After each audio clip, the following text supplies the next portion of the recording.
जय श्री राम। आदरणीय बंधु भगिनी, अपने भारत भूमि पर भगवान के बाद बल्कि भगवान से भी पहले गुरु की महिमा गाई गई है। गुरु के प्रति यदि अनन्य निष्ठा रखते हैं तो आप जीवन में कुछ भी कर सकते हैं, कुछ भी प्राप्त कर सकते हैं। इसमें दो मत नहीं। जो ईश्वर से भी प्राप्त नहीं हो सकता उसको आप अपने गुरु की कृपा से प्राप्त कर सकते हैं। मैं मुख्य विषय पर आऊं इसके पहले एक प्रसंग का ध्यान आया कि बनारस के ईसरगंगी मोहल्ले में एक केंद्र है, बाबा कीनाराम स्थल, जहां तांत्रिक और अघोरी साधकों की एक महान परंपरा उनका केंद्र रहा। 16वीं शताब्दी के यह अघोर साधक बाबा कीनाराम आज बनारस के व्यक्ति के मन में बसे हुए हैं। वे ऐसे सक्षम महापुरुष थे कि उनके पास एक ऐसी माता आई कि जिसकी कोई संतान नहीं थी। वह यद्यपि गोस्वामी तुलसीदास जी के पास गई थी और वहां जब गई तो उन्होंने कहा, माता तेरे जीवन में संतान सुख है ही नहीं। वे ज्योतिष के जानकार थे, जो लिखा था वो बता दिए, लेकिन वह निराश होकर जब बाबा कीनाराम के पास आती है तो इसकी भक्ति से प्रसन्न होकर बाबा कीनाराम जी अपनी कुबड़ से उसके पीठ पर 3 बार प्रहार करते हैं और कहते हैं 4 बार प्रहार करते हैं। उन्हें 4 संतान हुई। वही जो माता थी वो जब गोस्वामी तुलसीदास जी को वृत्तांत बताई तो बाबा वहां से चलकर 80 घाट से पढ़ते गोस्वामी तुलसीदास जी बाबा कीनाराम का आशीर्वाद प्राप्त करने आए और उन्होंने कहा, बाबा ये कैसे हुआ, आपने तो भाग्य के लेख को बदल दिया। तब हंसते हुए बाबा कीनाराम ने कहा था कि जिसको न देगा राम उसको देगा कीनाराम। गुरु के प्रति उसकी अनन्य श्रद्धा थी, उसे उसका मनोवांछित फल प्राप्त हुआ। इसमें मेरा कुछ नहीं। यह प्रसंग तो मैंने भूमिका के रूप में कहा। वास्तव में अपने शिष्यों के साथ गुरु नानक देव जी जो सिखों के आस्था के केंद्र रहे, वे घूमते घूमते चतुर्दिक भ्रमण करते रहते। ऐसे ही भ्रमण के क्रम में वे जब कुमाऊं की शिवालिक की श्रेणियों के बीच बैठे लोहा घाट के निकट एक स्थान पर पहुंचे तो उस समय पहाड़ की खड़ी चढ़ाई और मौसम के कारण उनके सारे शिष्य थक कर चूर हो गए थे।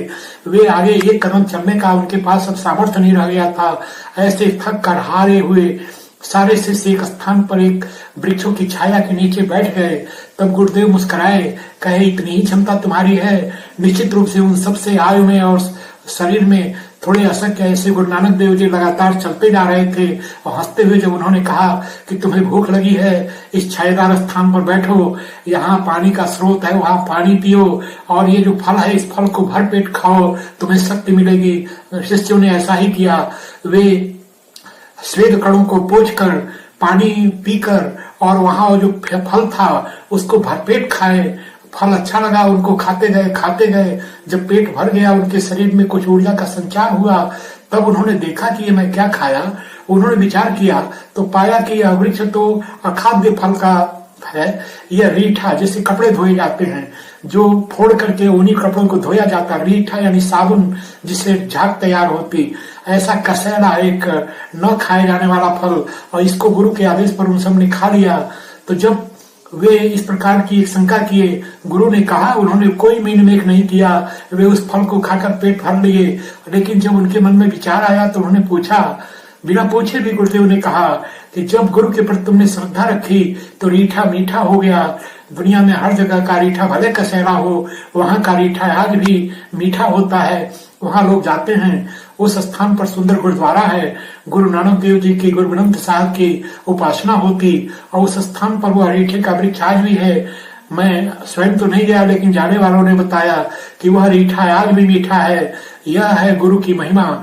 यदि गुरु में आपकी आस्था होगी तो रीठा मीठा हो जाएगा। यह गुरु का परम पद।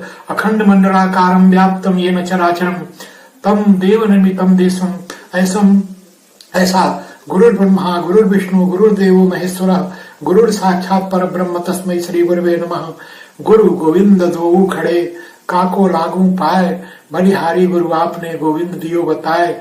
ऐसे ईश्वर से भी बढ़कर जिस गुरु को संतों ने माना, ऐसे गुरु नानक देव और गुरुओं की महान परंपरा को हम नमन करते हैं। तस्मै श्री गुरुवे नमः।